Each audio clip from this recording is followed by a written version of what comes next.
we on record? Yes, we are. Thank you. Then you may proceed. 0 of 2025, the state versus Vusimuzi and 4 others. Before the court today is Mr. Vusimuzi Matlala. He is accused number 3 on the matter, and he's then here for a bail application. On record, the presiding officer is Mrs. Prinsloo, for the state is Mr. Roo, and for the defense is Mr. Houders. He's now interpreting this today.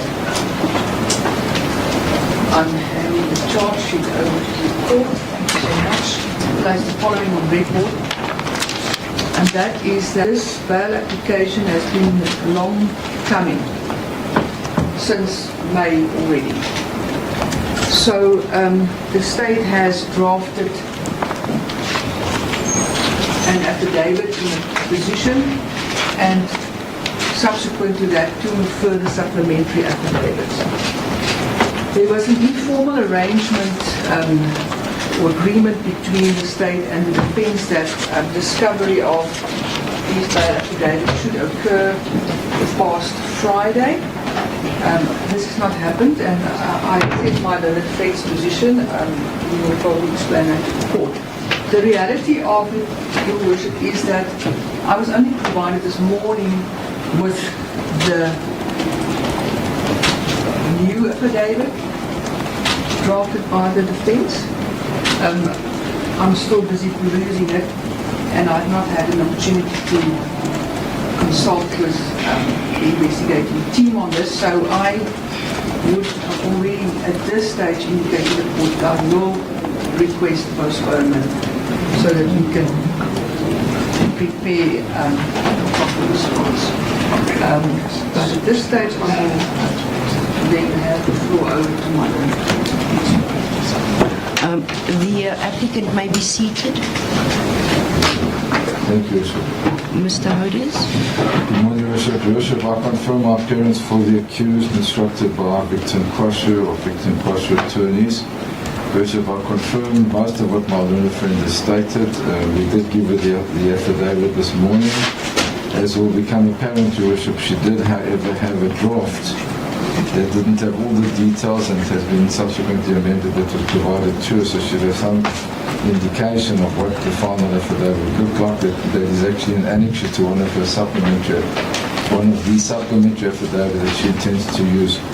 What I would, with the legal of this Honourable Court, respectfully propose, Your Worship, is that we proceed with our affidavit, and should my learned friend then find that there's some new information that she requires time to consider, so be it. We similarly, Your Worship, received the affidavits from my learned friend this morning, the supplementary and second supplementary affidavit, in which there are allegations that we've taken instructions on, and I can put them on record, Your Worship. There's an allegation of the accused owning a private aeroplane and a boat, and these are expressly denied. No details are provided in the affidavit, as Your Worship will subsequently see.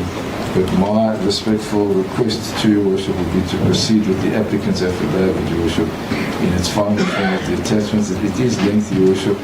I have the original signed for Your Worship. I beg you to hand that up so that Your Worship doesn't have to write this lengthy document. And I have a copy, my learned friends has a copy as well. May I proceed, Your Worship? Sorry.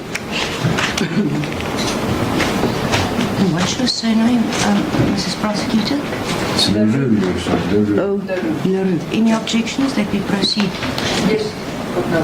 Good, Mr. Houders, then you may proceed. Thank you, Your Worship. May I hand the original to Your Worship? It is the signed original, Your Worship. It's marked court in the front, Your Worship. It is just because of the voluminous documents to avoid confusion. Thank you. Thank you, Your Worship. Your Worship, and I can tell Your Worship that this affidavit was compiled by my instructing attorney and me on the basis of a Schedule 6 offence, even though I'm instructed that it's actually a Schedule 5 offence. It was that there were allegations of premeditated murder, but it doesn't appear that those are borne out at this stage.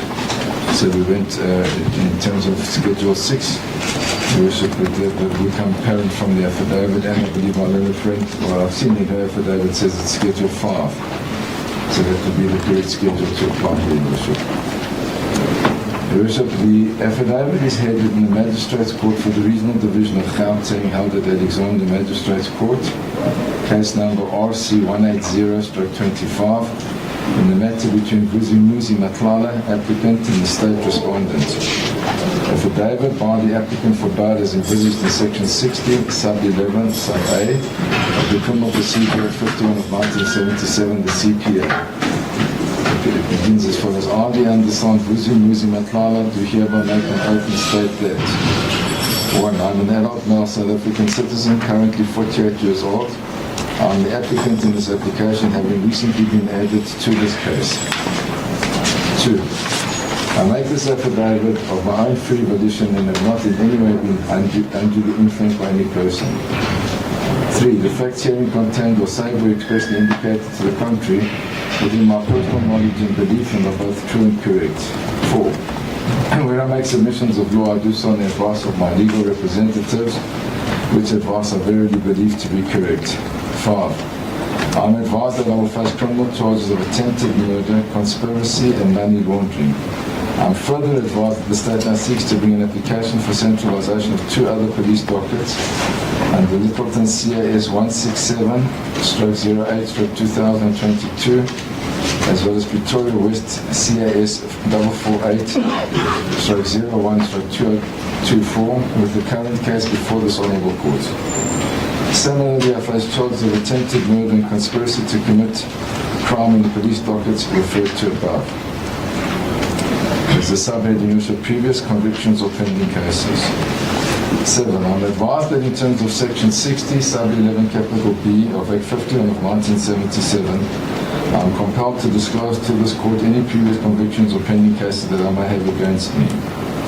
8. I was convicted at the age of 25 by the Pretoria North Magistrates Court during the year 2001 for 1 count of housebreaking and 1 count of contravening section 36 of the General Law Amendment Act, and sentenced to 4 years imprisonment for each count, which ran and were served concurrently.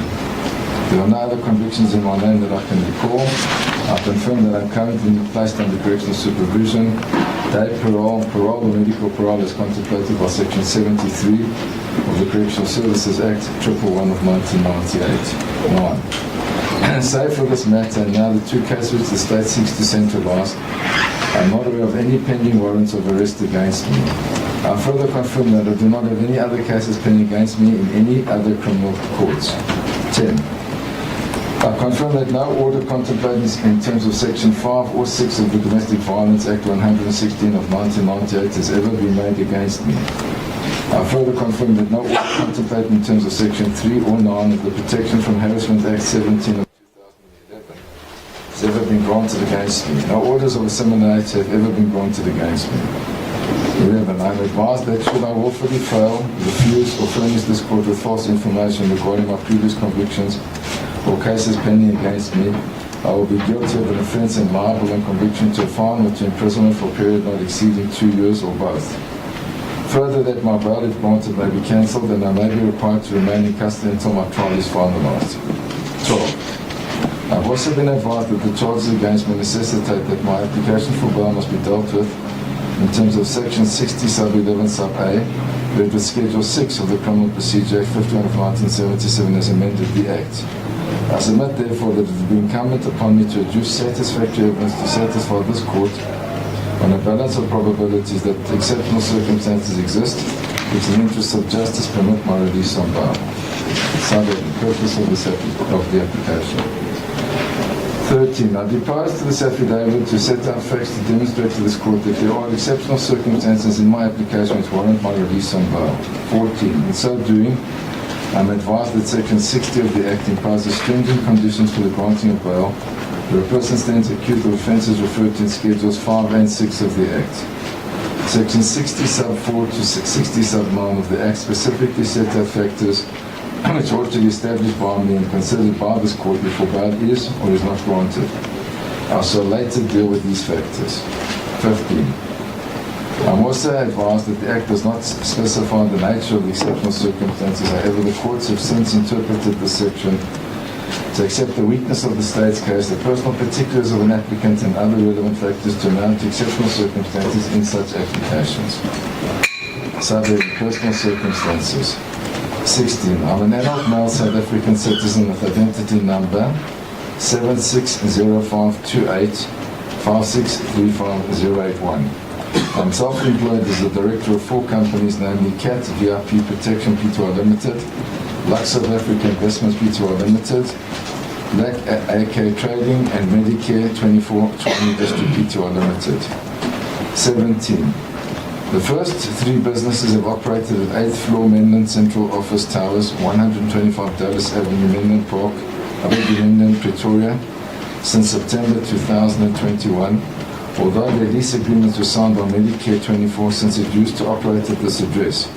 Whilst Medicare 24 since moved to bigger premises at 210 Aramist Avenue, Waterglen, Pretoria, since July 2024.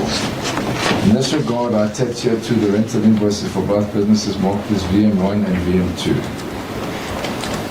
18. The 52 employees who were employed at Medicare 24 District Tshwane have all lost their jobs after our contract with the SAPS was summarily cancelled.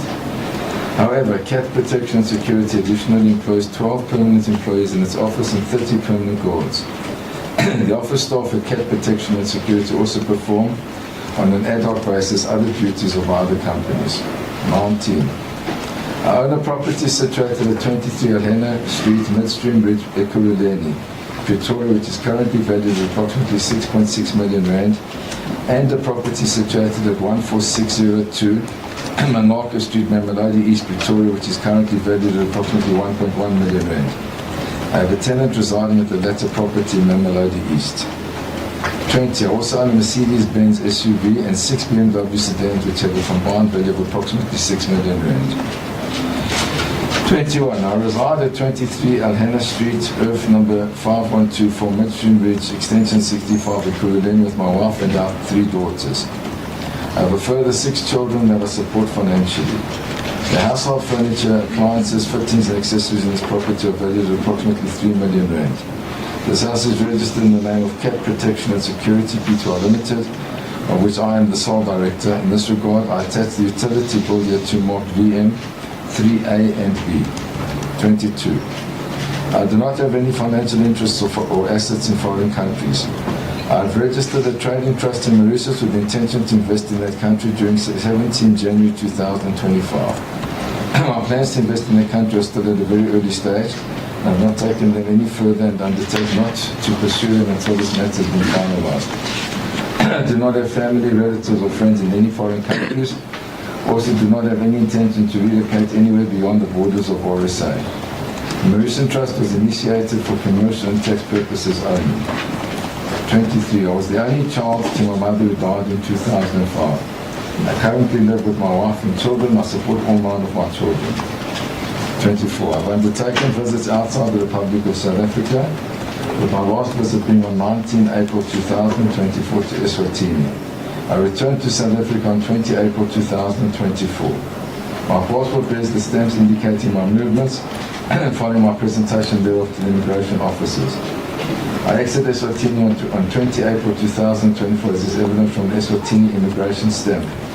I thereafter presented my passport to the South African Border Management Authority or immigration officers, at which they scanned and processed my entry back into South Africa after searching my vehicle.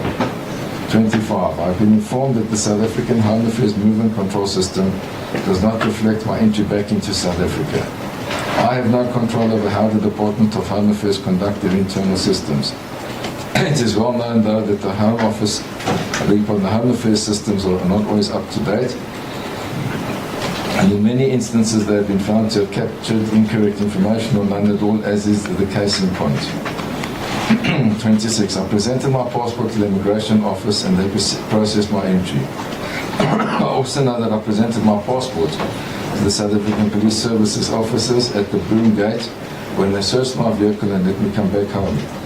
I most certainly doubt that they would have allowed me back into the country without the necessary documentation being processed. In any event, I would not have any reason not to go through the proper channels with a valid passport, traveling on my South African passport. I'm exempted from having a visa when leaving and returning home from any SADC country. 27. It is important to record that I have no other means of leaving and returning into South Africa undetected. I do not see any need for that. I'm a businessman and a family man. The state that I have a valid passport and I'm a South African citizen. I respect the laws of the country, including the immigration laws. On all the occasions that I've travelled outside the borders of South Africa, I've never travelled by foot. I've done so in my own vehicle or on flights. 28. I've been shown a copy of what is alleged to be an identity card from Eswatini with my picture on it. The allegation is it was found on my mobile phone and was allegedly sent to me by my wife. This allegation is completely fabricated. I've never had such a copy of an identity document on my mobile phone. 29. My wife's and my mobile phones and my firearm were confiscated twice by the same investigating team from the Crime Intelligence Organised Crime Unit and the Task Force. The first confiscation occurred on 6 December 2024 at my place of residence. In the week that followed, the same investigating team attended my offices and confiscated my company's firearms. 30. My attorneys of record have requested copies of the search and seizure warrants as well as the outcome of the investigations conducted on both our mobile phones and the firearms. The state has failed or refused to divulge such information, safe to state that the operations did not involve the investigation in respect of these current matters. This response by the state is far-fetched and untenable when the same team conducted the investigation. It is thus clear that the police have a lot to explain. They have manipulated and implanted fabricated data into our devices with an ulterior motive to frame me for these cases. 31. I've requested the return of my mobile devices from the state so that I can have them subjected to a forensic investigation by my own independent expert. This was refused even though the police have violated my rights by having compelled me to sign a consent form to allow them access into my mobile devices without a warrant and without having tendered any explanation about my rights and the consequences of signing such a consent. 32. I will deal in greater detail with the allegations of fabricated evidence herein below. 33. As a self-employed business person, my companies are contracted and are servicing over 10 clients in both the public and private sectors. I have been advised to withhold their identities for security reasons, which advice I fully understand and accept to be correct and the most sensible approach. 34. From the work that we do, the companies generate enough profit from which I make combined drawings in the sum of 250,000 Rand per month. Most of my expenses are paid for by the companies. I direct my personal resources towards the upbringing of my children. 35. My companies pay salaries of just under 2 million Rand per month. I'm responsible for making sure that we have enough funds to cover these salaries and the other expenses, such as office rentals, staff amenities, and other related costs. Subheading: the merits. 36. I've been cautioned against disclosing the basis of my defense at this stage, which advice I accept. For purposes of these proceedings, I have nevertheless elected to deal with the events that preceded my arrest on 14 May 2025 in Midrand at approximately 1430. 37. I have been provided with the copies of the police dockets and my attorneys have still not been able to establish the nexus between me and the commission of the crimes. Save for the deposits of funds into the account of accused 5 who was recently added to the case. What is perplexing is that the funds were paid from my company's business account. It boggles my mind that this transaction can be contended to meet the elements of money laundering. However, I deal more fully with this aspect herein below. 38. My interactions with the police investigating this matter started on or about 6 December 2024 when approximately 30 police officers traveling in more than 20 vehicles unexpectedly came to my previous residence at 12 Plough Avenue, Waterkloof Ridge, Pretoria, and demanded to search the house without a warrant. 39. They found my wife and me in the main bedroom and instructed us to lie down. They inquired whether I had any weapons in the house. I answered in the affirmative. They then confiscated my licensed firearm, ammunition and licenses, as well as my guard's firearms. 40. In total, the following were confiscated by the police on that day, being 6 December 2024, without a warrant of search and seizure. A. 2 iPhone Pros. B. An Apple iPad belonging to me. C. 1 iPhone belonging to my wife. D. 1 Rolex watch. E. 1 Cartier watch. F. My private firearm, a 9mm Beretta with serial number BER 408751. G. Firearms belonging to my security guards being 2 Taurus pistols with serial numbers ACB 576-166 and ACB 576-168, and 2 Galil rifles with serial numbers 2010724 and 2055045. 41. On 12 December 2024, the same investigating team arrived at my house unannounced again. They returned the 3 phones only and left. They denied having confiscated my watches and that had not been booked into the SAP-13 store at the Brooklyn police station. None of the police officers have accepted responsibility for my missing watches to date. My rights in this regard remain strictly reserved. 42. On 19 December 2024, the same police officers, accompanied by task force members, visited my office and demanded to search my offices and our firearm safe. They conducted the search without our permission, without a search and seizure warrant. They confiscated the company firearms which were in the safe. During their search, I informed them that I had a prearranged meeting which I was due to go and attend. They let me go to my meeting. I left them in my offices with my staff members who attended to them. 43.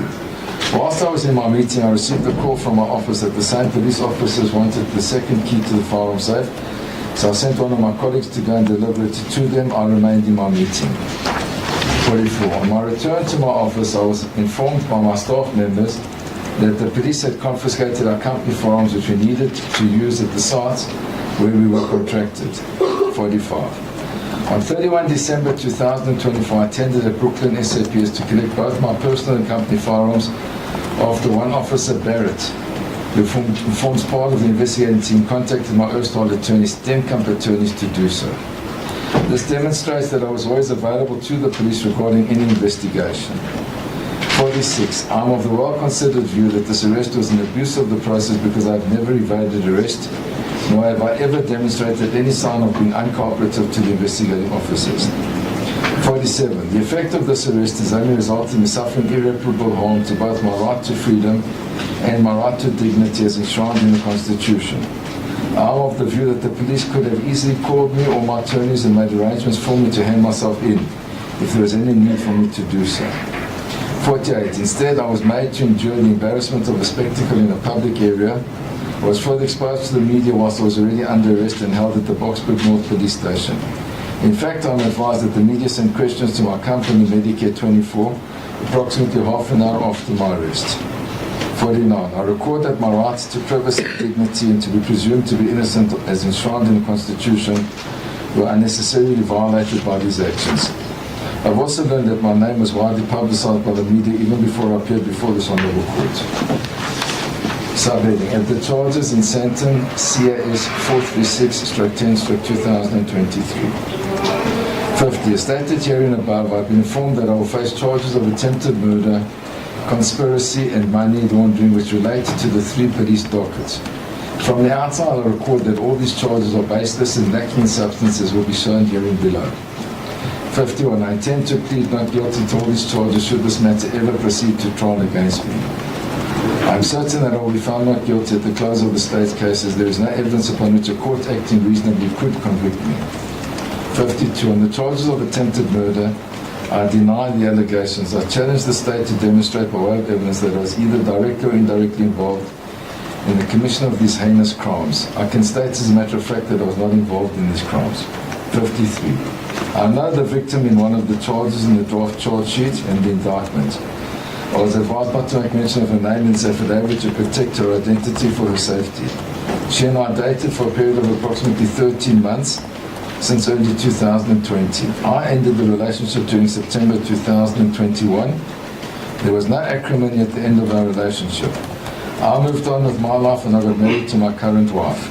As at the time of the alleged incident, I was no longer in an intimate relationship with the said victim. We have been cordial because we are not enemies and are civil towards one another. 54. Even though I cannot recall where I was on the said day, I only learned about the shooting in both the social and mainstream media since the incident was made public by both herself and the media. 55. It is also important to record that this particular victim, whom I dated until 2021, contacted me on several occasions to ask for my help after the vehicle that she was traveling in was shot at. She reached out to me from the month of October 2023, ostensibly after the shooting of the vehicle, until around June 2024, still asking for my help and protection since I am in the security industry. I invite the state to confirm this aspect with the victim and advise her to refrain from contacting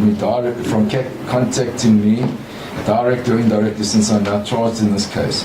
Lest it be said later that I interfered with her within the duration of this matter. 56. I could not assist her because the matter was already under police investigations, and she had mentioned a number of individuals whom she suspected to have been involved in ordering her shooting. I did not want to compromise the police investigations. I attached several newspaper articles and social media messages in this regard, marked as annexes VM4A to D. 57. I'm still shocked at the reasons why the state would charge me for this incident, and that all the people that she has mentioned on both mainstream and social media as being the people whom she suspected as having been involved in the alleged shooting at her.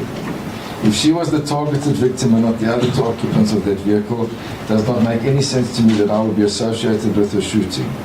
I repeat that I played no part in the said incident, and I challenge the state to avoid WhatsApp messages between me and her, which they downloaded from my phones, and to confirm with her that she reached out to me for assistance as stated herein above. 58. On the charge of conspiracy to commit murder, I deny that I ever colluded or met with anyone, including my co-accused, with a view to planning or orchestrating the shooting or killing of any of the victims mentioned in the charge sheet or anyone else for that matter. 59. In this regard, I challenge the state, since they have been investigating this matter ever since October 2023, to produce any form of solid evidence which will show my involvement in this crime, inter alia, where I met with the perpetrators who were present during the alleged meeting or meetings, the time or times of the alleged meeting or meetings, proof of the meeting of minds between the conspirators. I vehemently deny this charge as being baseless and unfounded. 60. I have not been shown any form of communication or nexus between me and the alleged shooting. I failed to comprehend how an inference can be drawn by the state about my involvement when there's nothing linking me to the alleged crimes. As stated elsewhere in this affidavit, the police confiscated my mobile devices, my personal and company firearms, and nothing has been revealed to connect me with this incident. 61. Subsequent to the docket having been disclosed, I've discovered a voice note as part of the docket which records what sounds like Setswana from Pretoria. I cannot make out the context on which this was spoken, except that a cat is mentioned. There is neither a translation nor a transcribed version of the said voice note. Yet it is alleged in the state's blood affidavit that is the alleged plot to shoot the victim or victims. 62. On the charge of money laundering, I deny that I ever laundered any monies that I made out to have laundered. I was questioned by the police during my detention at Boksburg East Police Station from the time of my arrest at approximately 14:30 until approximately 00:45 the next morning, when I was finally taken to the holding cells. 63.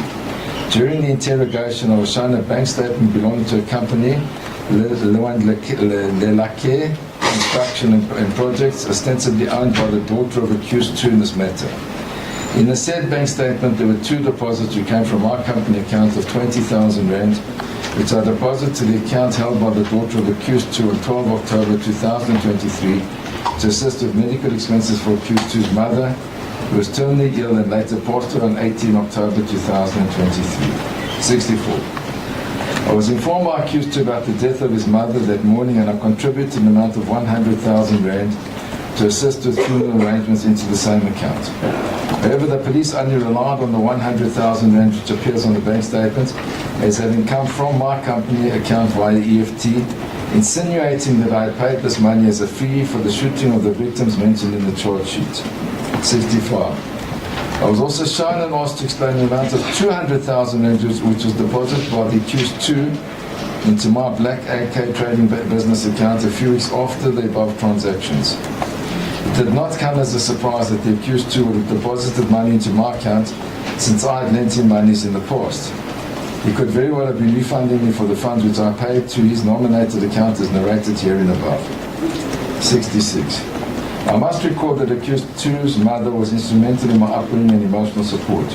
When she passed away, I could not resist to honor her with financial contributions towards her funeral arrangements to ensure that she had a dignified send-off. I attach a copy of the death notice affidavit confirming the time of death and related documents marked annexures N5A to H. 67. It is also notable that the police failed in their legal duty to act in utmost good faith when they presented the outcome of their investigations to the MPA for a decision, also when they applied for a warrant for my arrest. I say this because the police have all the bank statements of all my companies and my personal accounts. They have obviously and deliberately decided not to mention that approximately 3 weeks after the funeral of his mother, accused to pay an amount of 200,000 rand into my Black AK trading company account as stated above. 68. My attorneys have on numerous occasions requested in writing to be furnished with copies of all the bank statements, which will include monies paid by accused to me. They have refused to do so because it favours my case. 69. I do not see how these payments reconcile with the state's theory that the funds that are paid to assist accused to his late mother's medical bills and funeral expenses amount to payment for the dead shooting of the victims as stated above. Furthermore, I cannot comprehend how I could be charged with money laundering and there have been funds exchanged between me and the accused with clear indications of their origins and destination. In short, no attempts were made to disguise these transactions because there was no need to do so. 70. The origin of the funds from our company accounts are clearly traceable. They were paid by means of electronic funds transfers from our clients, as were the payments to accused too.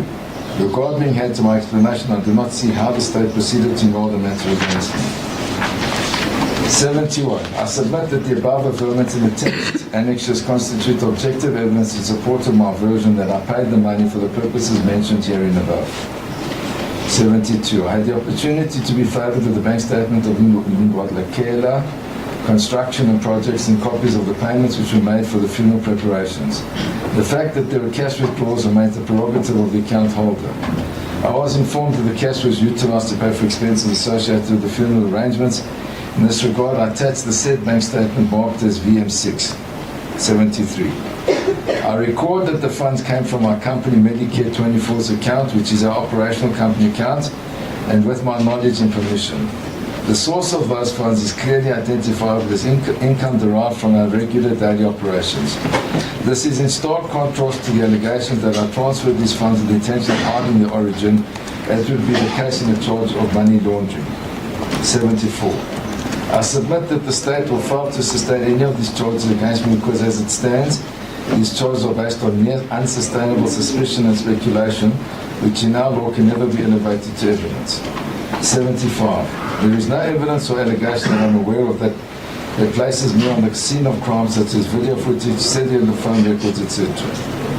76. I was not found with any weapon or linked to any weapon that was used in the commission of the above crimes. I have fully explained the reason for the transfer of funds to accused two with supporting objective evidence. 77. I was not informed that there are any eyewitnesses who will come before the trial court and testify that I was anywhere near the crime scene or that I participate in the commission of the proffered crimes. 78. There is no iota of evidence which will be presented in the trial court which will constitute admissible evidence of any crime so proffered. I was also not informed that I'm linked to the commission of the above crimes by either fingerprints, DNA, video footage, or any other form of objective evidence. 79. I am innocent of these charges as stated. There seem to be a lot of people whom the complainant also suspects to have been involved in this matter. I do not see how I can be fingered for this shooting when I was long out of her life and had moved on with my life since our relationship. I'm accused of an attempt to commit femicide when in fact there is no nexus or any existing relationship between me, the injured victim, and the uninjured victim who went public about the shooting, save that I once dated the uninjured victim for just over a year. 80. It is not clear as to why the state seems to be convinced that this particular victim was the target of the alleged shooting, not the other occupants of the vehicle. Notwithstanding, there is no allegation that I have played any part in this incident or any other that the state claims to suspect that I was involved in. It appears to be conclusions based on scant suspicions and untruths, gossips without any justification. The Littleton CAS 167/OH/2022, Sibinyani case and the above sentencing case as a subject. 81. On 11 July 2025, the state announced before this court that they intended to add 2 more dockets to my case and apply for centralization as well as for the matter to be transferred to the High Court for purposes of trial. The state did not specify during the proceedings which matters that they intended to charge me with. I only found out from the media on 28 July 2025, after which my attorneys transmitted a letter on my instructions to inquire about the veracity of the allegations made in the media reports. There was no meaningful response from the state as to how the media were informed prior to me being charged about the above-mentioned Pretoria cases. 82. I was subsequently furnished with copies of the above-mentioned 2 Pretoria dockets through my attorneys on 1 August 2025. It then became apparent that the media had been fed correct information about the above dockets. It can only be the state that leaked this information because I was unaware, as were my legal representatives. 83. I was advised by my legal representatives that they had painstakingly perused the above-mentioned 2 Pretoria dockets and could not find any nexus between the commission of the offences and me. Upon such realization, I instructed my legal team to write to the state and inquire about the nexus. My attorneys received a meaningless response which referred them back to the same copies that had been furnished to them, from which they could not locate any evidence linking me to the commission of these said crimes. 84. What my attorneys found in the Littleton docket is that the complainant, Mr. Joe Sibanyoni, was shot at by occupants of a white BMW vehicle at approximately 2300 hours at night just outside the gate of his gated estate in Centurion. From what can be seen from all the witnesses' statements, the complainant were coming from a place of entertainment and had allegedly consumed alcohol before they drove to the place where the shooting occurred. There is, however, telephone triangulation evidence, video footage, and still pictures of a white BMW sedan, none of which has any bearing or linkage to me. 86. I have not been presented with any form of incriminating evidence which I can react to in order to assist this court. I struggle to contemplate what I have to prepare on for purposes of trial unless the case against me is to be established. Once again, it would serve the interest of justice if the state could at least indicate to this court and me what case I have to meet in the anticipated trial. I'm advised that I am, by virtue of the Constitution, entitled to know the case that I am expected to meet and prepare a defense against. 87. I'm aware that Mr. Sibanyoni is one of the senior and respected business people in the transport sector, especially the taxi industry. I have not in the past enjoyed personal interactions with him. I have never had and still do not have any disagreements with Mr. Sibanyoni. I have no involvement in the sector in which he conducts his business. I'm in the security industry. If anything, it would have served me to render protection services to him rather than what I'm accused of having done. 88. What I also find strange and bizarre is that Mr. Sibanyoni seems to have only deposed an affidavit to the investigating team about the attempt on his life exactly a year after the shooting. This aspect raises another concern that the state may have withheld his original statement from me because his witnesses seem to have deposed to statements shortly after the shooting and some even on the very same night to the morning following the shooting. 89. These allegations against me are not only malicious, scandalous and false, but they're also placing my life in serious danger. It is a known and accepted fact that the taxi industry has been associated with violence and killing since time immemorial. What these allegations are seeking to achieve is not to find the people behind the attempt on Mr. Sibanyoni's shooters, but to falsely implicate me and thereby create a risk to my life by people who may be sympathetic to him. 90. These allegations by the state are reckless and divisive, sensationalized and incite violence instead of tracking down, instead of tracing the actual masterminds to enable the law to deal with them accordingly. There is no mention of how many other potential suspects were approached about the shooting before the allegations were leveled against me. I suspect that if Mr. Sibanyoni is firmly entrenched in the taxi industry, we have countless enemies as we see taxi bosses being assassinated on a daily basis. 91. I vehemently denied the allegations leveled against me as detailed in the charge sheet and the draft indictment. I'm still awaiting to be adequately informed as to how these allegations are supported by some form of evidence in the docket which may still be disclosed to me. 92. I'm informed that spent bullet cartridges were found on the scene of the shooting. I am yet to be informed as to which firearm they were shot from and how any such particular firearm is linked to me. Subheading: Pretoria West CAS 448/01/2024 DJ Wetty's case. 93. The above case involves one Mr. Austin Sienki Makubon, properly known as DJ Wetties, in the entertainment industry and based in Pretoria. I had heard of him before. I met him at my offices as a result of a request to do so that I received from a third party. It's 94.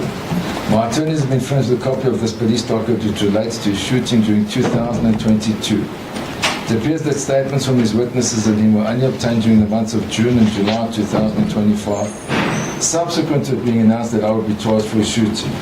There is no explanation in the docket why the affidavits on the 2022 case number were only typed out by the investigating team from counterintelligence and crime intelligence after such a long delay. I have further been advised that these particular police are not authorized to investigate dockets and interview witnesses, but to collect intelligence information and pass it on to the relevant police units within the South African Police Services. 95. Save for his recently typed out affidavit by the above mentioned officers, I have not been able to find what ostensibly links me to his shooting.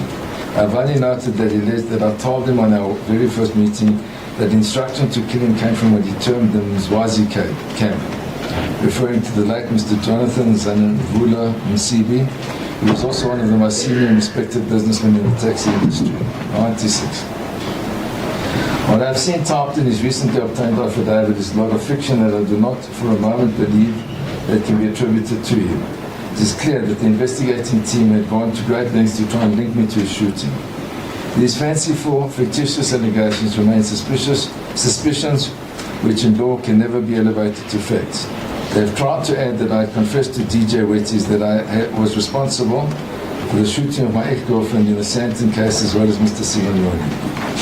97. These attempts by the investigating team are at odds with the objective facts that after his meeting with me, he alleges that he sought protection from our security company and further that I had solicited his services at some point as a music DJ to arrange performances on my company's behalf for a fee.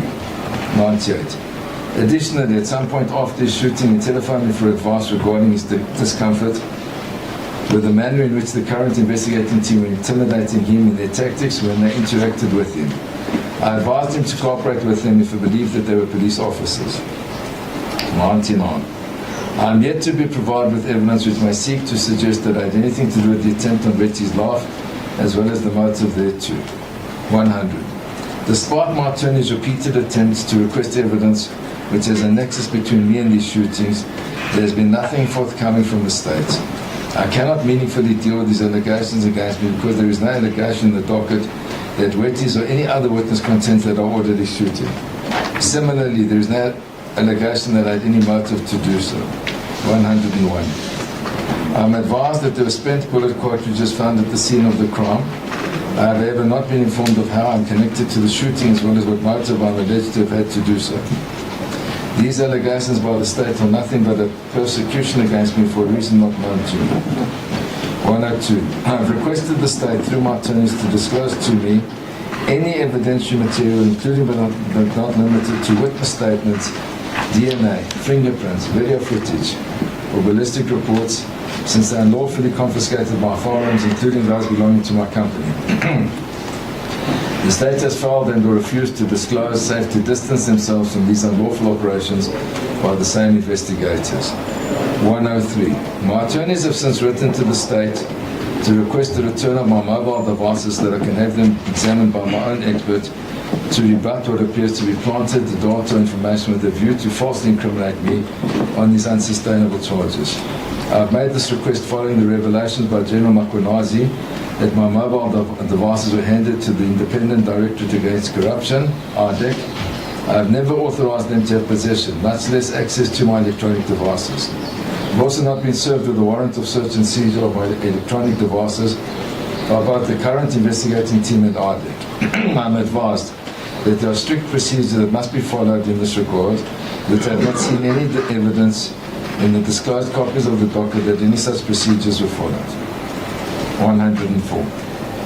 I suspect that the police, regard being had to their tactics, have planted false information in my electronic devices, including the so-called Eswatini identity card. The state is yet to show me the original identity card as well as proof of application therefore. The state has refused to disclose the outcome of the forensic investigations emanating from my electronic devices seized during my unlawful searches and seizures which took place during both December 2024 and May 2025. It is clear that there's something to hide. 105. The state has yet to explain how my matter is purportedly linked to the aforementioned cases. The complainants and the alleged offences in each case, in each matter, are not related in location, in factual basis, and in time of the occurrence of the alleged offences. 106. The centralization of the two cases appears to be speculative and intimidatory at best. There is currently no discernible evidential nexus between the matters. The lack of clarity around the linkage, combined with the absence of a prima facie connection, raises serious concerns of unfairness and undue prejudice. For the sake of convenience, for both my bail application and my trial, I've instructed my attorney to consent thereto in open court. 107. I suspect that the centralization process will prolong the proceedings unjustly, thereby negatively impacting upon my right to a trial within a reasonable time. My legal representatives would require additional time to peruse and analyze the dockets, witness statements, and alleged evidence in the other two matters in order to properly take instruction, advice, and prepare my defense. Despite the fact that I profusely deny any involvement in any of the matters, this imposes an unjust burden on me while I remain in custody. 108. This in itself amounts to an exceptional circumstance in that it undermines the fairness of the proceedings, prolongs my pre-trial detention without justification, and creates procedural uncertainty without any lawful or evidentiary basis. Subheading: Exceptional circumstances. 109. All the three dockets date back to 2022 and 2023, yet there is still no witness statement which implicates me in the commission of any of the crimes or any evidentiary material which links me to any of the crimes. 110. The investigating team has threatened people whom I had mentioned in my first draft affidavit, including my wife, the sister of accused two, as well as his daughter, to compel them to make false statements about me and their involvement in these cases, mostly in an irrelevant way. When my wife refused to make a false statement, she was arrested, even though the state has not yet decided what charges she will face. 111. I have read in the media that the investigating team is facing multiple investigations by the Independent Police Investigative Directorate, ARPID, for their unlawful conduct during their investigation into most of the cases that they are seized with. I have been informed about a few cases, especially from people who were mentioned in my initial draft bail affidavit, who were abducted or kidnapped by the investigating team. Some were tortured and some were threatened and compelled to sign false statements that have been typed by the investigating team with a view to disputing my version. 112. I have also read about the kidnapped police captain who works at the police's ballistic forensic laboratory in Pretoria and his laptop containing multiple reports of different cases, including the case in which I have charged. I've also read that the investigating team had taken the state laptop to a private institution in KwaZulu-Natal where they altered and falsified section 212. From listening to the said voice note, I'm left baffled as to how this has anything to do with me, how this can be concluded that I have anything to do with the shooting of Ms. Tolajani and her friends. 150. I have not been provided with ballistic reports, DNA results, witnesses' statements, video footages, telephone records which implicate me in the commission of any of these offences. I have read media reports about General Makunazi, who is the Provincial Commissioner of KwaZulu-Natal, apparently publishing some of the contents of messages found in my electronic devices when he appeared on television on 6 July 2025 with task force uniform accompanied by masked paramilitary officers with rifles. The only connection to me is that these paramilitary officers have consistently harassed me in my house after I was arrested and while I was detained in Vusimuzi prison. 160. The state has filed and refused to account for him having been given access to the contents of electronic devices which he referred to in the public media. I am yet to understand how my intended trial will be anything near fair following this conduct by the state through General Makunazi. 117. I have since requested the return of my electronic devices which I was duped into signing a consent to allow them access thereto without an explanation of my rights in this regard being explained to me. This is a clear violation of my constitutional rights to privacy, fair trial, dignity, to mention but a few, because I was always legally represented when the police acted in some lawful manner. 118. I now turn to deal with the legal requirements of Section 60 of the Act. Subheading Section 60 sub 4A, read with Section 60 sub 5 of the Act. 119. There is no likelihood that my release on bail will endanger the safety of the public or any person, or that I will commit the Schedule 1 offence. I have not threatened or intimidated any of the witnesses ever since the incident or at any time after I and my co-accused were arrested, nor have I been accused of having done so. 120. I am not a violent person, and the offences for which I was convicted do not involve any degree of violence or a threat implicit to others. As a South African citizen and a businessman who is easily traceable, as is evident from how easily my arrest was carried out. There is therefore no past history which will negatively impact upon my future conduct. There is every indication that I will attend court and stand my trial whenever I'm required so to do. By this Honourable Court, I expressly undertake to do so. 121. I am prepared to surrender my passport and not apply for any alternative travelling documents until this matter is finalised. Even though I contend that I'm not a flight risk, however, out of abundance of caution, I still would like to extend some assurances and comfort that I will attend court and stand my trial by surrendering my passport. Subheading. Section 60 sub 4B, read with Section 60 sub 6 of the Act.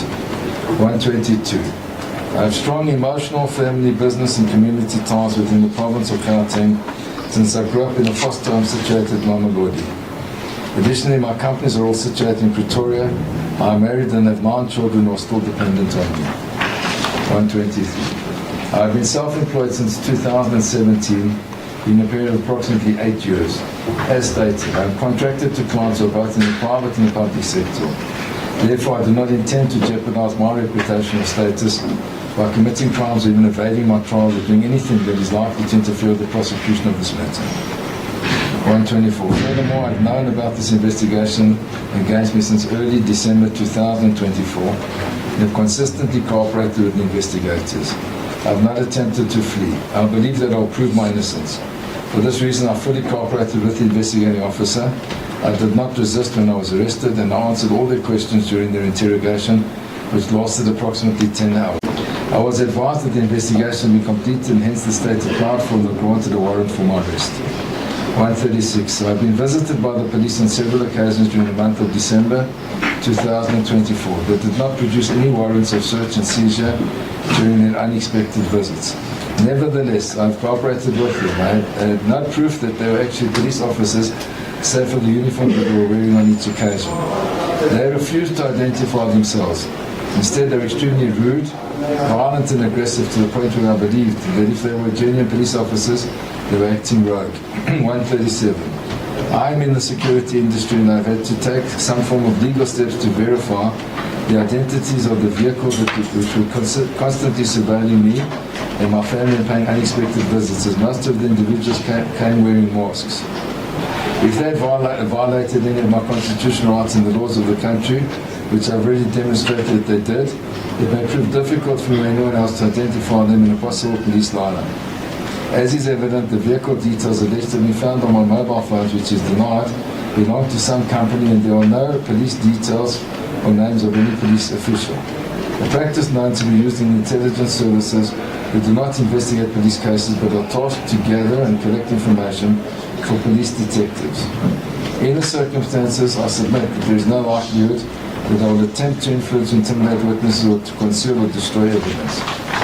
Subheading, Section 60 sub 4 sub D, read with Section 60 sub 8 of the Act. 139.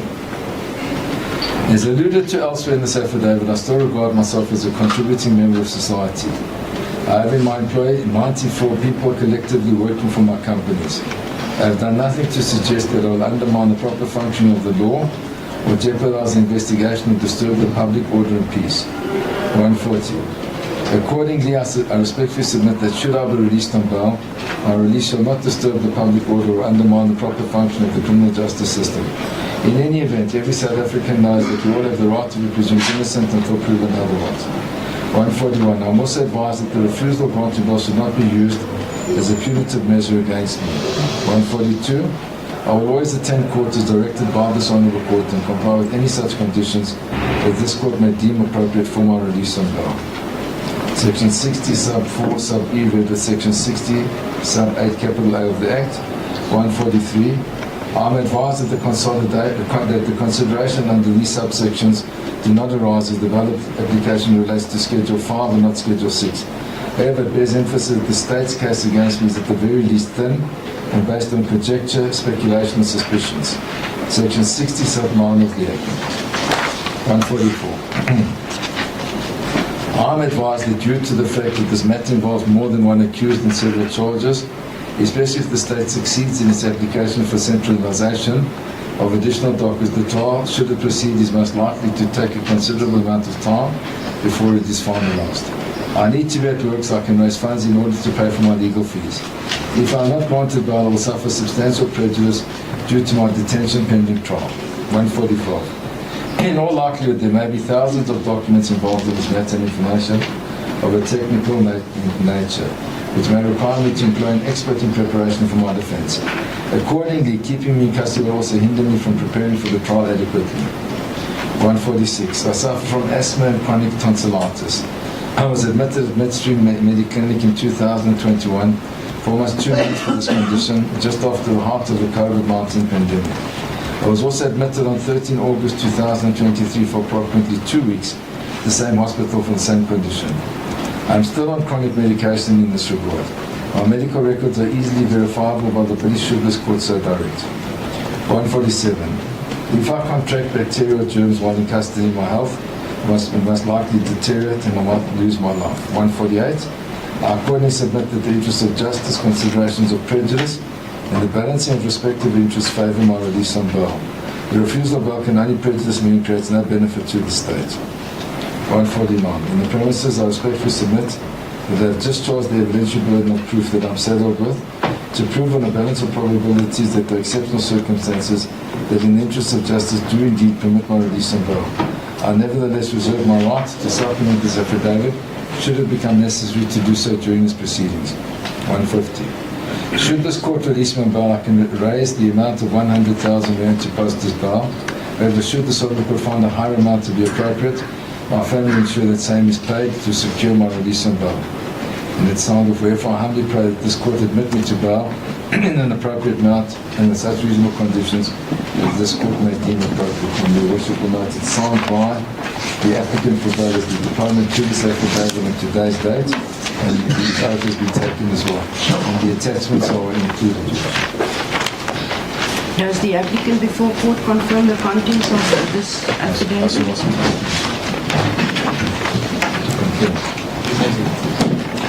When it's marked,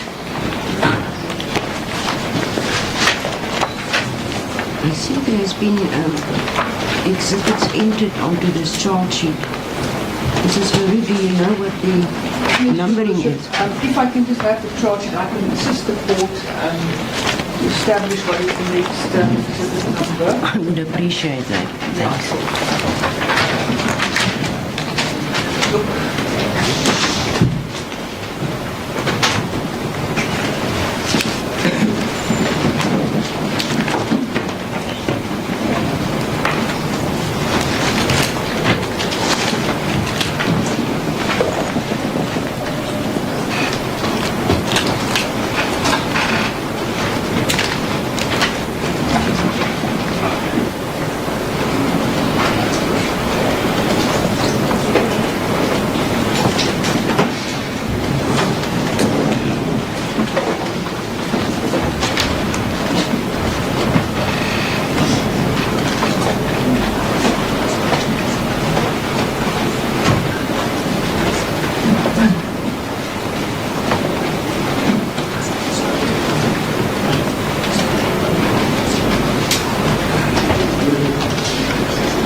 So, Your Worship, what seems to be the issue here is the fact that exhibits were not formally numbered. I'm also aware of the fact that there were both affidavits handed in by accused 4 and 5, which doesn't seem to be part of the bundle currently before court. I would propose that, because I know that the two bail affidavits that was handed in was probably numbered A and B. So I would propose just for safety's sake that we number this affidavit of the applicant then as Exhibit C. Just make sure there's no duplication of numbers. Mr. Howard, is there any objection? Because if I understand that might cause confusion, my proposal would be that we mark it BA3 because this is the third bail application, and I don't believe there'll be by accused number 3, and I don't believe there'll be any confusion because I understand, I wasn't present, Your Worship, but I understand there was an application for the B and C section that was also attributed exhibits. So I'm just afraid there might be some duplication, but if we make it BA for bail application 3, it might serve a better purpose. I agree with that. Good, then it's marked Exhibit BA3. As the court is. Is that the applicant's case, Mr. Howard? Yes, Your Worship. Mrs. LaRue?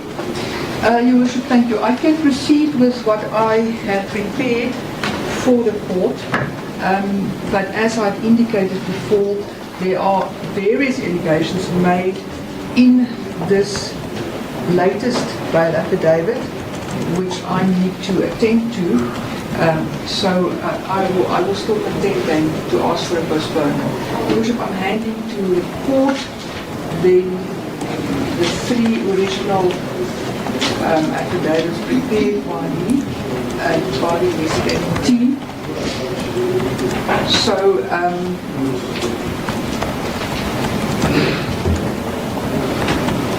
So perhaps we should make the affidavit BA 3.1 and this would be BA 3.2 when we cannot create any confusion.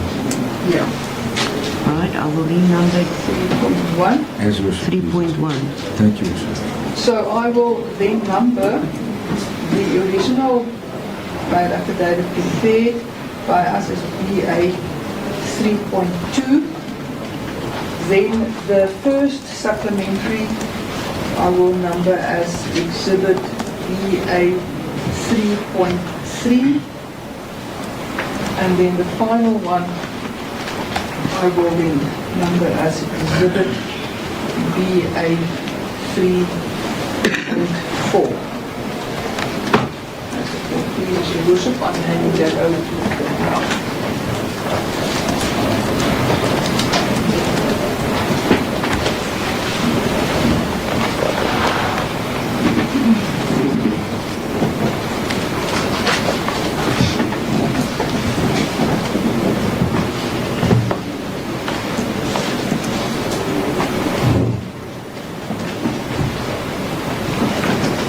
You may proceed. Thank you, Your Worship. Then the first affidavit is then proposed to by Sergeant Mbele, as is the other two. Just a also. second, sir. Please switch off your whatever that is. Sorry, you may proceed. The applicant may be seated. In the regional court of Gauteng, sitting in Alexandra, in the matter of Vusimuzi Matlala, the applicant and the state, answering affidavit, formal bail application in terms of Section 60 of the Criminal Procedure Act 51 of 1977. I, the undersigned, Glenn William Berry, do hereby state under oath as follows. Introduction. 1. I'm an adult female and in the employ of the South African Police Service, holding the rank of sergeant.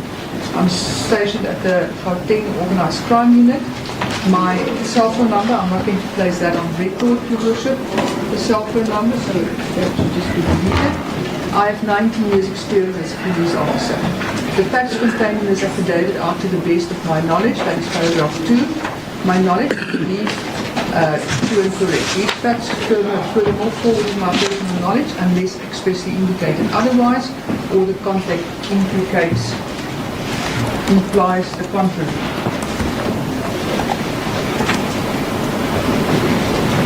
3.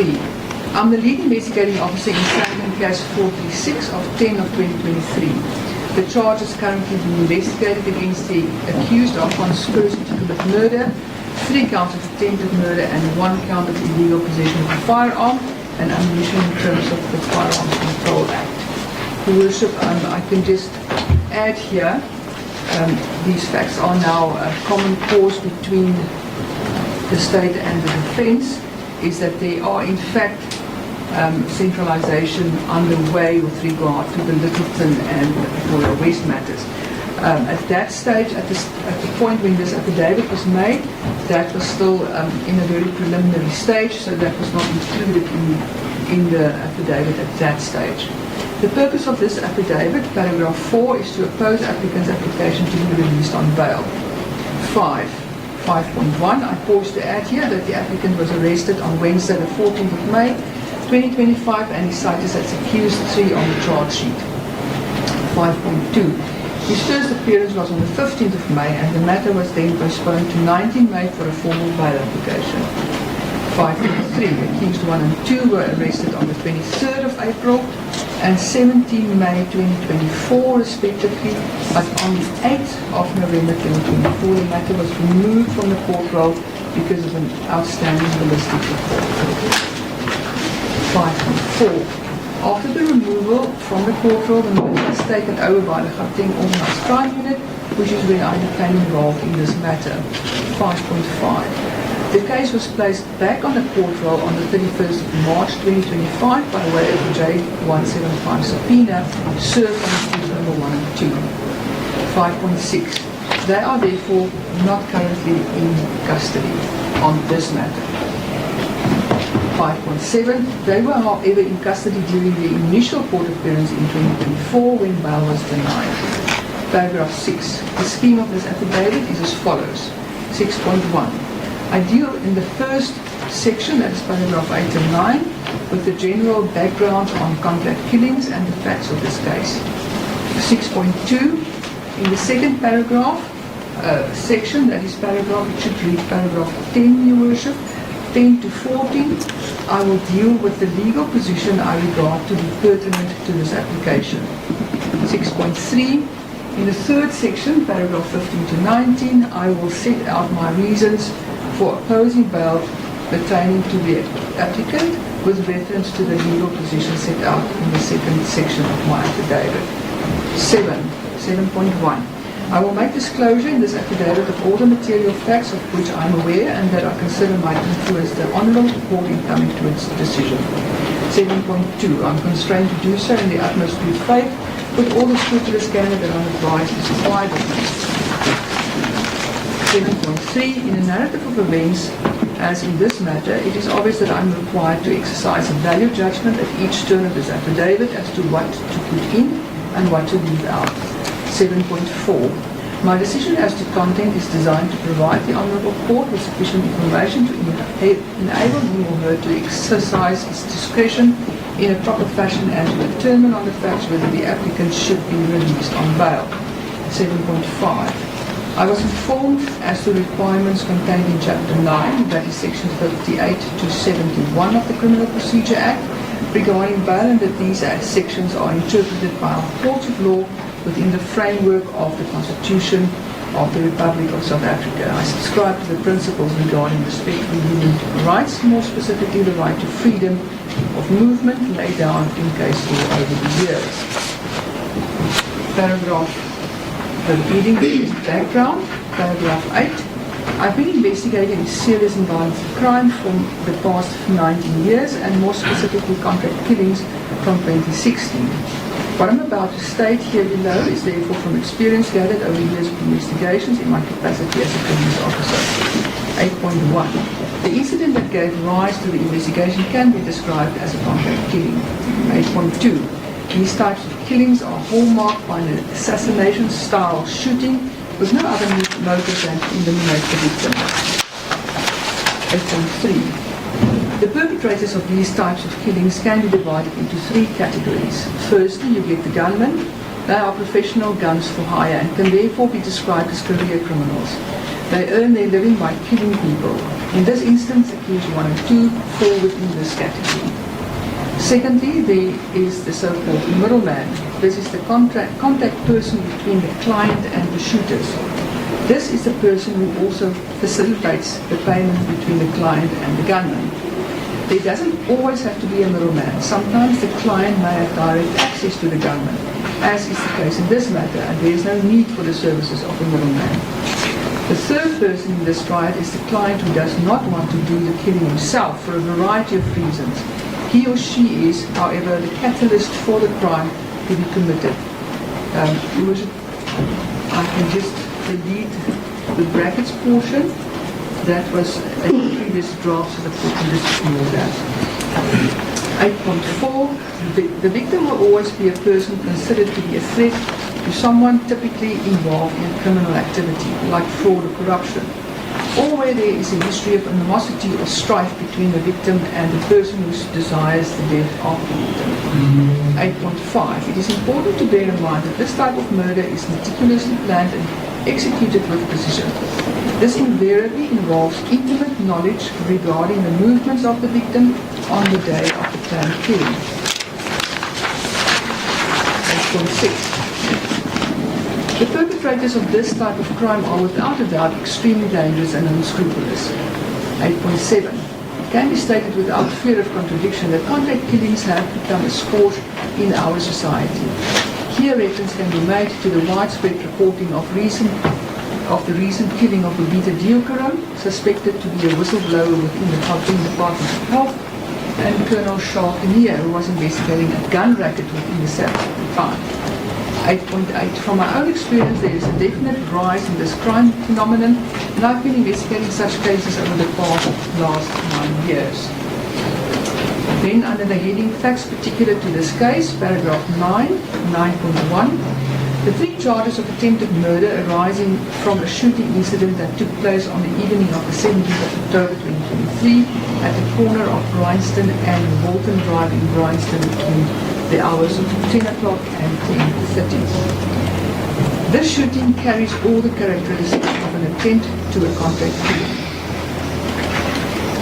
9.3. Mr. Kumbulani Ngube was the driver of the black BMW shot at, and the other 2 occupants seated at the back were Mr. Tebogo Kumbulani, the owner of the said motor vehicle, and Ms. Anele Alicia Malinga, aka Japan. 9.4. Although Ms. Malinga was wounded, all indications are that it was Ms. Kumbulani was the actual target. 9.5. She was previously in a relationship with the applicant. 9.6. This relationship had an acrimonious ending in 2022. 9.7. The applicant made utterances towards her during their relationship that she should know that he is a very dangerous man. 9.8. On the 12th of October 2023, 5 days before the shooting, accused 2 sent a voice note to accused 1 saying the following. 9.9. My man, and if you still need him, Ish Musa, while we do not have any work in hand like this, my brother, let me call Cat, in capital letters CAT, and ask him, maybe we can force to do something that me, you and Malankani can do together so that you are able to buy that car. 9.10. The applicant goes by the nickname of Cat. 9.11. Later the same day, 20,000 rand is transferred from the FNB business account of Cat Protection Security Pty Limited, that is the applicant's company, into the FNB account of accused 2's daughter. She is the only director of this company.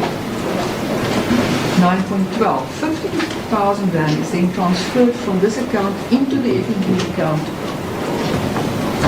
of a company of which accused 2 is the only director. 9.13. On 18 October 2023, the day after the shooting, a further 100,000 rand is paid over into the FNB account of accused 2's daughter in the exact same way as before.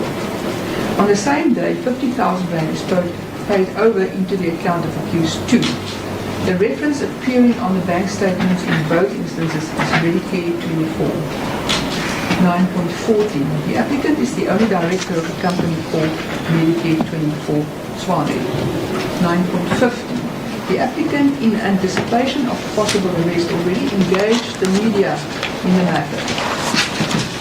He indicated that he was in a relationship with accused 2's sister at the time, and that the money was paid over to cover the cost of her mother's funeral. He is therefore not disputing the fact that the payments were made. 9.16. What is interesting, however, is that this mother only passed away on 18 October 2023, which begs the question why the first payment was made already on the 12th of October, 6 days before her death. And after the WhatsApp communications referred to in paragraph 9.9. What is further important here is the timing of the second payment of 100,000 rand. 9.18. The mother passed away on the 18th of October 2023 at 12:36, whilst the payment already took place at 11:39 that same day. 9.19. Now, the period for her life, Mr. Vignani left the country after the incident and is currently residing at an undisclosed location abroad. Subheading legal position regarding bail applications. Your Worship, I'm not going to place that on record. That is mere for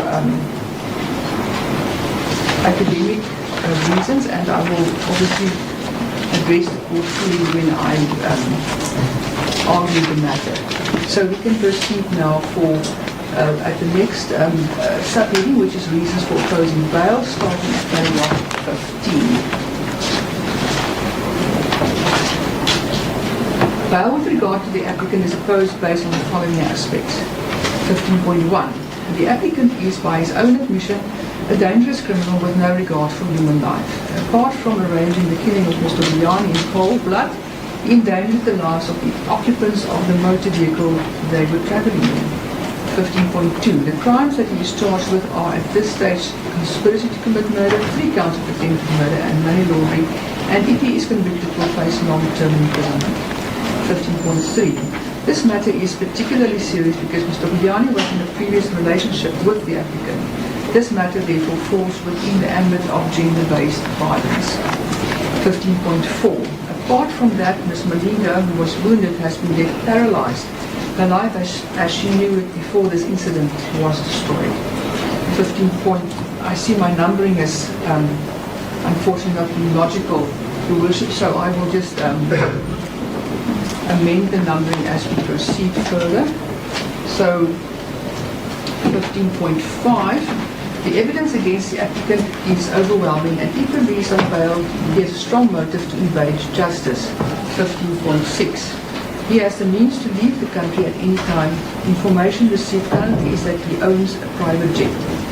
15.7, the applicant's movement control from Home Affairs shows that he has travelled outside of the Republic of South Africa 7 times from during the period 2012 to 2024. See my Annexure HM1, which is a 212 affidavit from Home Affairs, Your Worship. 15.8. What is further curious is that this report suggests that he has not returned back into the country yet. He was arrested in South Africa in May 2025. 15.9. This leads to the inference that the applicant has entered South Africa either by way of an informal border crossing or by way of another unknown method. This contributes to the suspicion that he is a flight risk, even if he hands in his passport. 15.10. The applicant will intimidate and influence the witnesses. He knows the witnesses in this case and is communicating with the daughter of accused 2, who is a state witness. She was a state witness at the time, Your Worship. She's since been arrested. The last communication with her was on the 2nd of May 2025. See my Annexure HM2. Most concerning is the fact that Mr. Vignani reported to the investigation team that since the applicant's arrest on 14 May, she received numerous phone calls from individuals closely aligned to the applicant, warning her how dangerous he is, and that she should withdraw the charges against him. 15.12. The lives of the investigating officers are in danger and they are currently under 24-hour protection. What is most concerning is that from data analyzed from his cell phone, the applicant was in possession of the vehicle details used by the investigating team. Their names and personal cell phone numbers as shown in the chats were found on his phone. The period of these chats was from 10 April 2025 to 5 May 2025. There were also video clips taken of the motor vehicle used by the investigating team whilst they were visiting an address during the execution of the investigation. This is Annex H in 3. 15.13. The investigation is virtually complete, and the police and the Office of the DPP is currently in the process of drafting the indictment. I can add here, Your Worship, that this has indeed been completed, and this indictment was submitted together with the application for centralization to the DPP Pretoria. Subparagraph 16, previous convictions. 16.1. The applicant has a previous conviction of housebreaking with intention to steal and theft dated after 2001. 16.2. Apart from this, the applicant has been arrested at least 11 times on numerous charges ranging from attempted murder and illegal possession of firearms and ammunition. See my Annex H in 4. Your Worship, again, from paragraph 17 onwards is just a discussion of the legal position. I'm not going to belabor the record with that. Then we can proceed from paragraph 18. Sorry, let me just go back one step to paragraph 17.5.2, just above that, where it is stated his release on bail will most definitely cause a sense of shock and outrage, especially within the social circles of the complainants. 17.5.3, from media reports it is clear that civil society is placing more and more pressure on courts to apply the principles underpinning bail more and more stringently. 7.5.4, although the denial of bail is never penal in nature, the public's perception when a dangerous criminal of this kind is released on bail surely creates the impression that courts are callous when it comes to the safety of the public. 7.5.6, keeping the accused in custody until this case is finalized will indeed prevent the commission of further crimes and will quite possibly also save lives. Paragraph 18. If the factors referred to in section 60 brackets 9 referred to in paragraph 13.4 and the applicant's right to freedom is weighed up against the interest of justice, his personal rights must give way to the safety of the public and the proper functioning of the criminal justice system. Paragraph 19. In conclusion, I respectfully believe that the applicant failed to discharge the burden of proof as required by section 60 bracket 11 and schedule 6 to be released on bail. Your Worship, I agree that schedule 6 does not apply. It's to schedule 5, I think.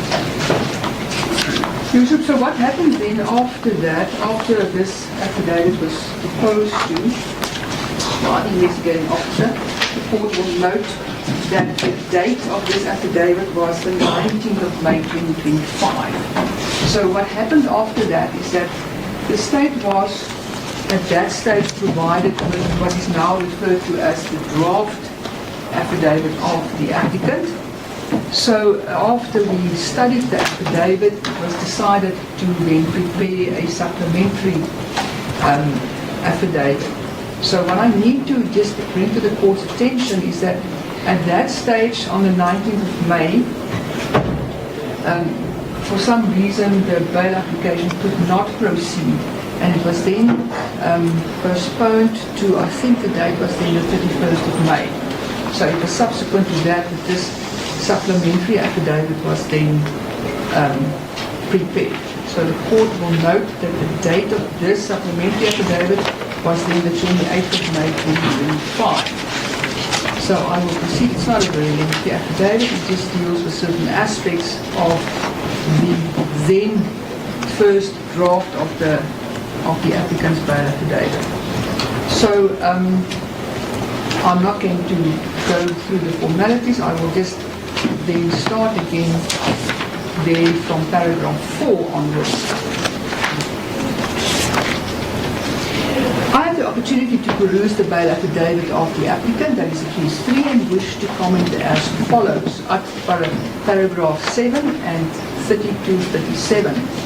I can confirm that I was not part of the investigating team that visited the applicant in December 2024. I can also confirm that the visits to the applicant's home is not related to the current case before court. What is further remarkable is that the applicant launched a civil claim against the SAPS For the supposed items stolen from you during these visits by the police, this civil claim was, however, later withdrawn by the applicant. Then at paragraph 25, Your Worship, I can just say at this stage that in the second supplementary, I attach this affidavit of the applicant. So the court will have the advantage of then following the submissions that is made in his affidavit with regard to, or at the hand of his initial affidavit. At paragraph 25, this paragraph is disputed. From downloads made from the applicant's phone, it would appear that he has an interest in a trust account held in Mauritius. I attached here to Annexure HM1. There are further indications that he is the owner of a boat in Mauritius.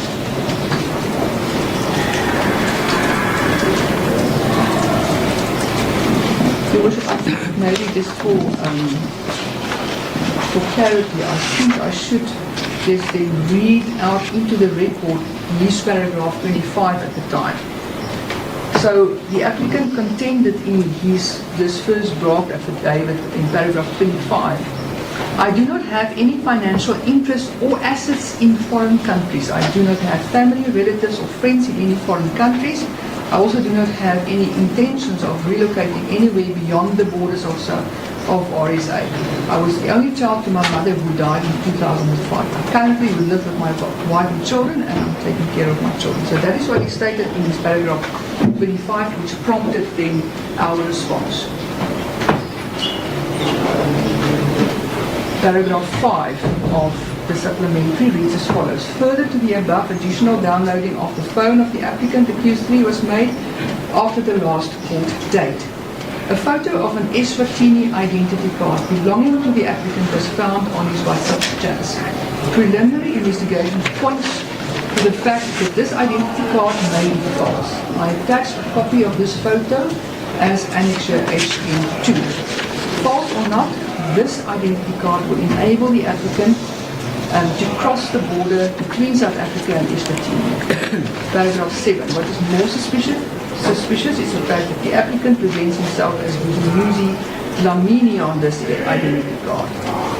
Paragraph 8. During the interview with the applicant after his arrest, there was no suggestion that he was a citizen of Eswatini or that his surname is Lamini. Paragraph 9. The applicant indicated in his affidavit that the 100,000 rand was paid into the account of accused 2's daughter to contribute towards the funeral cost of accused 2's mother. However, further investigation revealed, that is paragraph 10, revealed that a falsified invoice was obtained from the funeral parlour. I attach a copy of the invoice. Notably, the invoice is dated 26 October 2023, which is number 0299. Whereas the other 2 invoices immediately before and after this invoice is dated 16 May 2025. That is number 0298 and 19 May 2025, which is number 0300 respectively. So, Your Worship, the significance of this, and I think maybe just take the court to Annexure HM3. The police, after it became apparent what the accused version will be for the payment of his monies, the police then managed to seize this receipt book from this funeral parlour. What is significant here is that this receipt book was a receipt book that was in use for 2025. But if the court has regard to the receipt in the middle of the page, that is the receipt number 0299, the date of that receipt reads 26 October 2023. So it begs the question, what does a 2023 invoice, why does that occur in a receipt book that is in use in 2025? So that is the state's contention, that this receipt was fabricated to substantiate or to bolster the applicant's version as to the payment of monies. So this is then As I said, a clear indication, paragraph 11. This clearly shows that this invoice is fabricated in an attempt to explain the payment of the money from applicant's account to that of accused to's daughter. Paragraph 12. This aspect is being investigated and further evidence cannot be excluded. So at that stage, Your Worship, there was still, we still considered the evidence, but as the things now stand, it's common cause that accused 4 and 5, which is accused 2's daughter and the accused 3's wife, were arrested as complacent in this cover-up.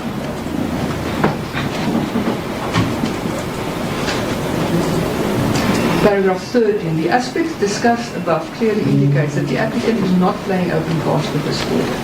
Paragraph 14. I once more reiterate that it would not be in the interest of justice to release the applicant on bail. So, as I've already stated, this affidavit was then commissioned on the 28th of May. So, subsequently informed that a bail application will now follow, I prepared a second supplementary affidavit, Your Worship, with regard to further information that came forward since the 28th of May. I will then proceed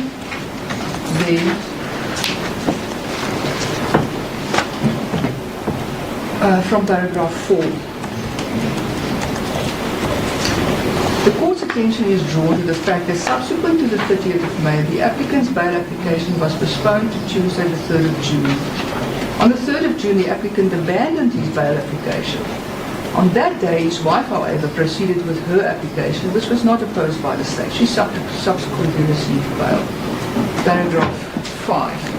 It is admitted that the only reason why he withdrew his bail application was because of the first supplementary affidavit provided to the defence, who then wisely decided not to proceed with the application.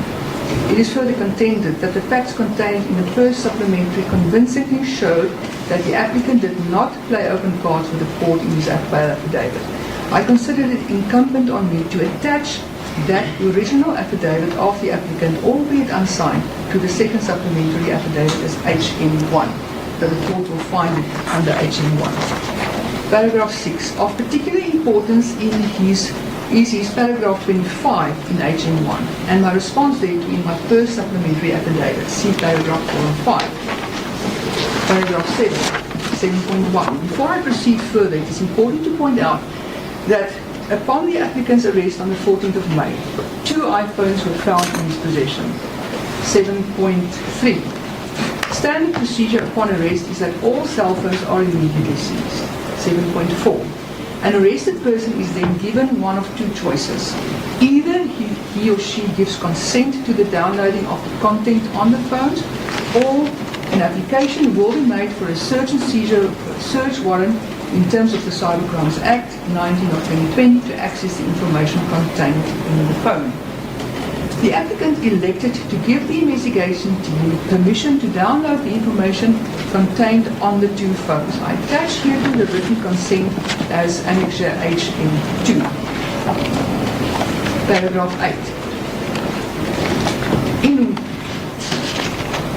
I will now deal with further evidence that was uncovered since the 3rd of June. 8.1. I attach here to correspondence received from the High Commission in Eswatini stating numerous irregularities regarding the issuance of the Eswatini identity card found on the applicant's phone. Annexure HM3.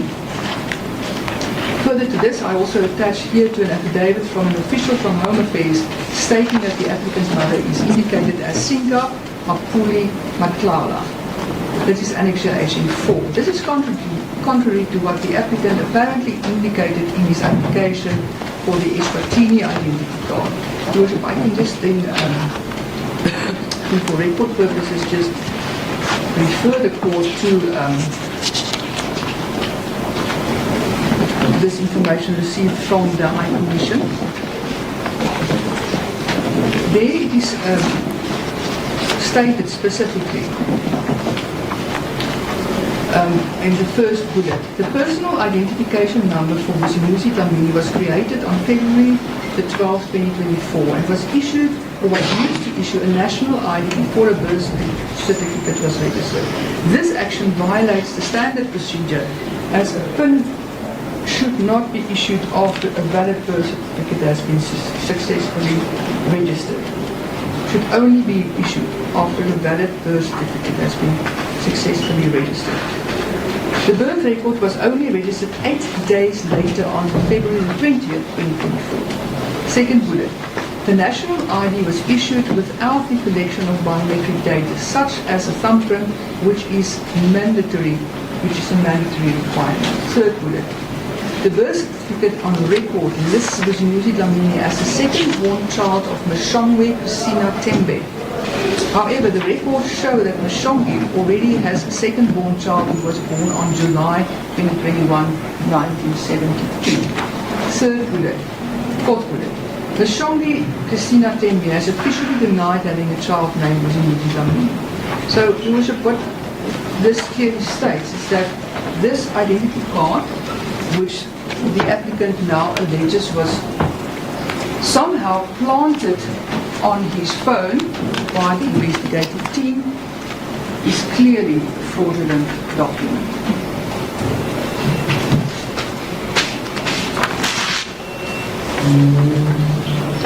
Paragraph 9.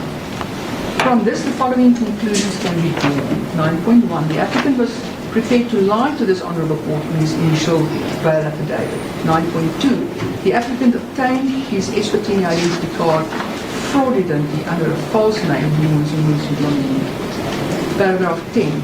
10.1. On the 6th of July 2025, the applicant was found in possession of a cell phone in his cell. This is illegal in terms of prison regulations. 10.2. In this regard, I attach here to the two affidavits of two officials from Correctional Services, which speaks for itself.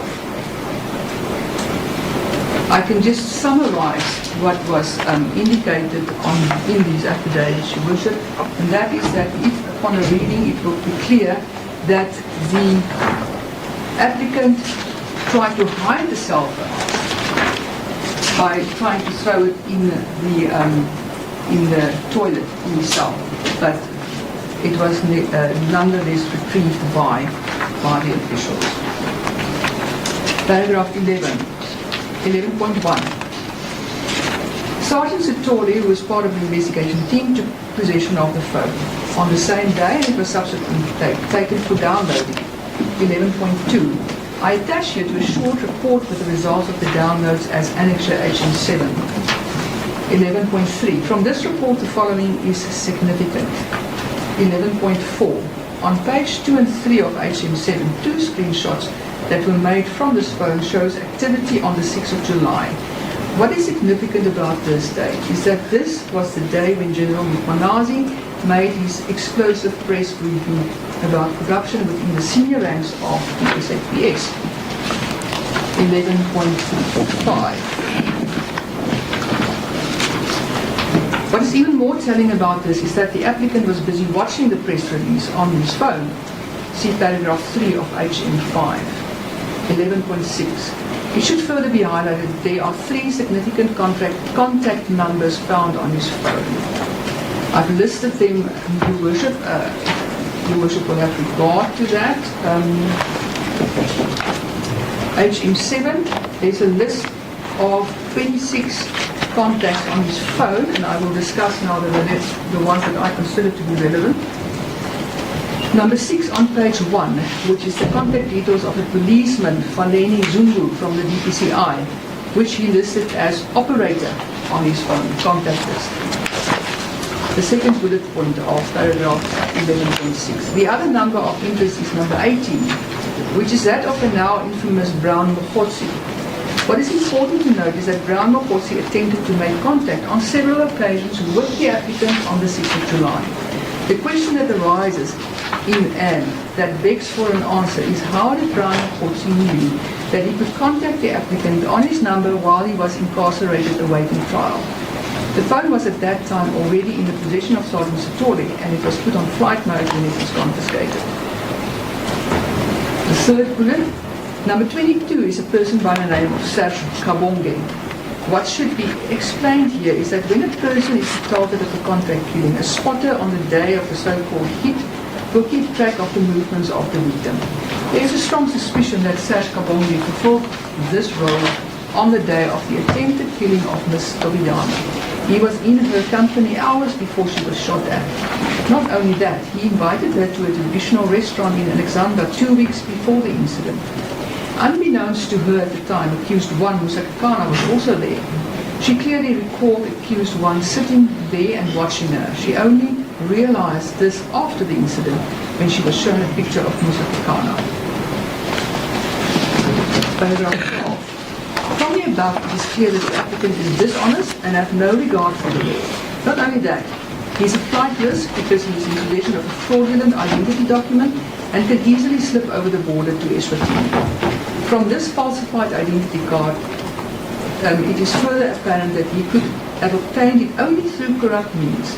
This is further borne out by the company he apparently holds, an inference that can be drawn from the contact list, which is Brown Mapotsi and the policeman attached to the DPCI.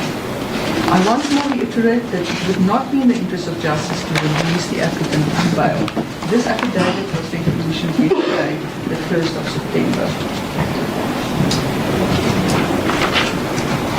Your Worship, the allegations made by the applicant in his affidavit is serious in nature, and he definitely tries to paint the investigative team in the worst possible light.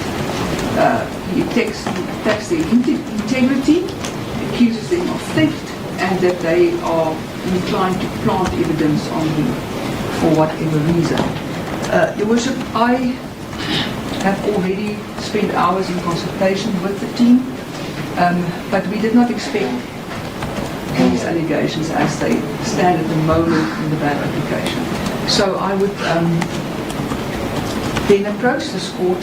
I know that bail applications are by its nature urgent, but I will need a fair opportunity to respond to the allegations made in this affidavit.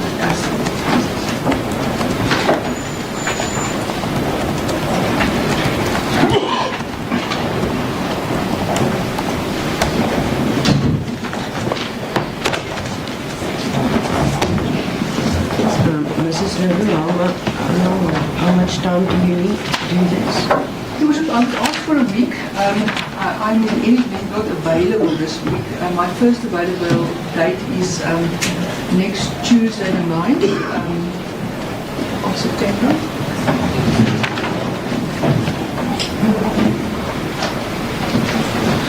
So I'm available this Friday or Monday. On the Tuesday I have an application in the Commercial Crimes Court. This will start later that day. Because I can do Friday or Monday. I can do the 5th or the 3rd on those days. This Friday? Yes, Wish. Oh, goodness. Friday is extremely hectic. And next week Friday?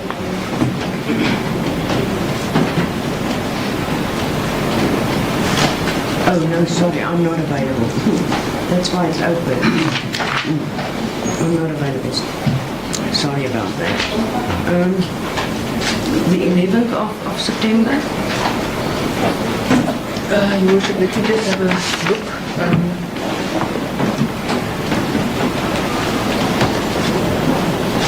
I have a matter in Randburg, Your Worship, but it's just a pre-trial. Shouldn't have to.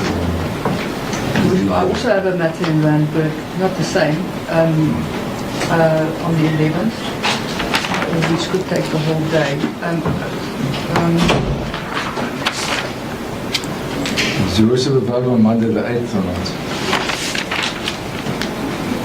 Yes, I am available on the 8th. Perhaps you could accommodate my motion by starting later. I can rearrange my diary, Your Worship, the 8th. Could be suitable. Thank you. On the 8th. How late should I set it down for? 11 o'clock? Yeah, maybe 11 o'clock. That would be perfect for us. 11 o'clock. Thank you. Thank you.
matter is then postponed until the 8th of September, and the matter is set down for 11 o'clock that morning.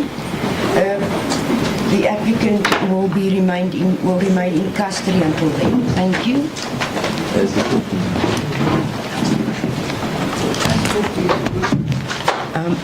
Just give me a second, then I can adjourn.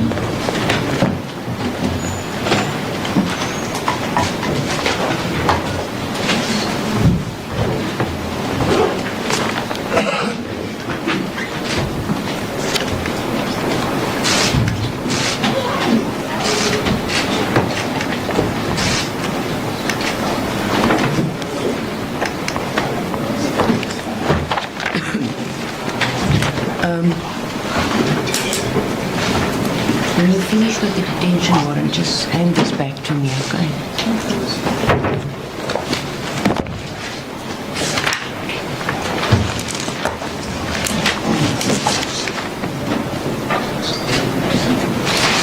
We should maybe request 5 minutes to consult with our client once the court is adjourned. Certainly. Thank you, Ashton.